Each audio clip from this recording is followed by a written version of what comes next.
حضرت عباس علمدار کے بعد حضرت علی اکبر، جنہیں شبیہ پیغمبر کہا جاتا تھا، جن کی شان یہ تھی جو کہہ دیتے تھے، جو ضد کر لیتے تھے، اسے پورا کرنا پڑتا تھا۔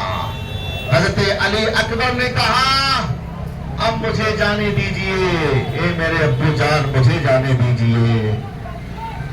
میرے امام نے فرمایا بیٹا تم نہ جاؤ، تم نہ جاؤ، لیکن انہوں نے ضد کیا، آخرکار ضد پوری کرنی پڑی، اور پھر سیدہ زینب نے خود اپنے ہاتھوں سے انہیں تیار کیا، اور اس کے بعد بھیجا میدان کارزار میں۔ آپ بھی تشریف لاتے ہیں، جب آپ میدان میں اترے تو آپ کے بھی مقابلے میں اس نے پہلوان محفوظ کر رکھا تھا کہ ان کے بھی مقابلے میں پہلوان بھیجنا ہے۔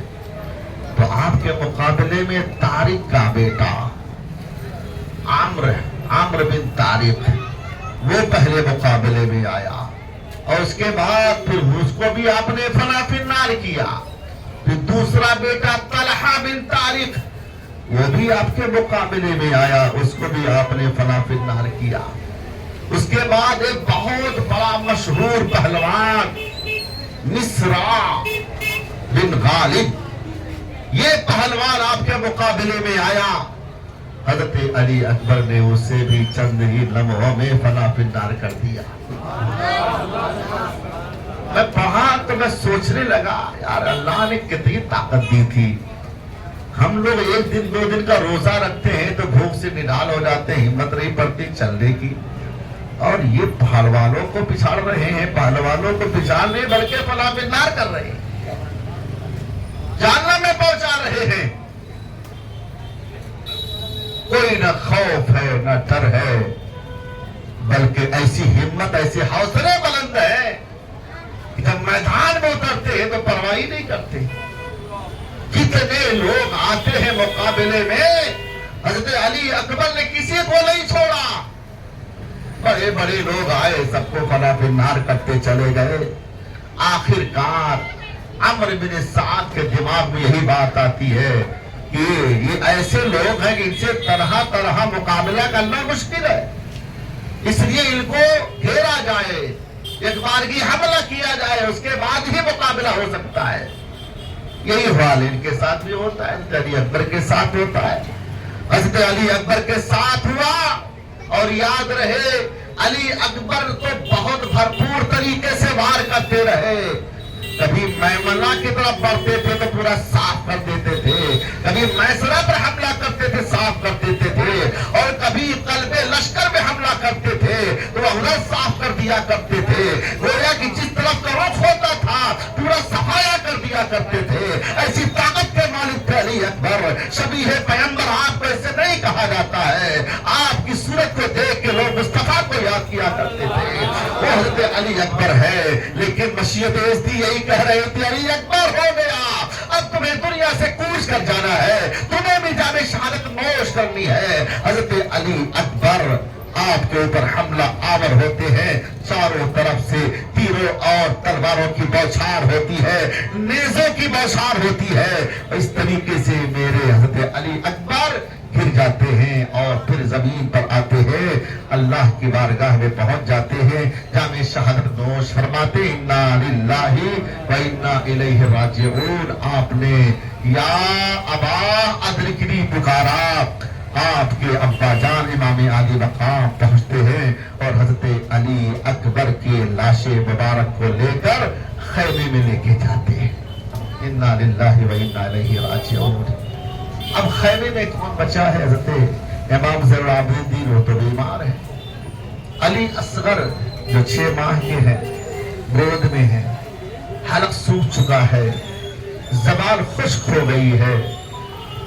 حضرت شہربانو کہتی ہے امام پاک سے یہ بچے کو لے کے جائیے، ہو سکتا ہے ظالموں کو رحم آ جائے۔ ٹھیک ہے، امام پاک نے کہا یہ بدبخت ہے، یہ ظالم ہے، ان کو کسی کی کوئی حیثیت نہیں ہے، ان کے سامنے کسی کی کوئی پرواہ نہیں ہے، کسی کی پرواہ نہیں کریں گے۔ پھر بھی امام پاک لے کے جاتے ہیں علی اصغر کو، اور جیسے ہی آگے بڑھتے خطبہ ارشاد فرماتے ہیں۔ عمرو بن سعد نے کہا کہ آپ یہ سب باتیں مت بیان کرو، ہم سب سن چکے ہیں، اور اگر آپ کو پانی چاہیے تو آپ بیعت کر لیجئے یزید کی۔ آپ نے فرمایا یہی تو بات ہے، اگر مجھے یزید کی بیعت کرنی ہوتی تو میں عباس علمدار کے بازو کو نہ کٹواتا، اگر مجھے بیعت ہی کرنی مقصود ہوتی تو میں علی اکبر کی جوانی نہ گواتا، اگر مجھے بیعت ہی کرنی مقصود ہوتی تو میں اپنے احباب کی جانیں نہ لٹواتا۔ یاد رکھنا، میں بیعت نہیں کر سکتا، میں تو اس لیے بتا رہا ہوں تاکہ تمہیں معلوم ہو جائے کہ میں کون ہوں، قیامت کے روز تم یہ نہ کہنا مجھے نہیں معلوم تھا۔ آپ نے ارشاد فرمایا، ان بدبختوں کی بدبختی دیکھیے،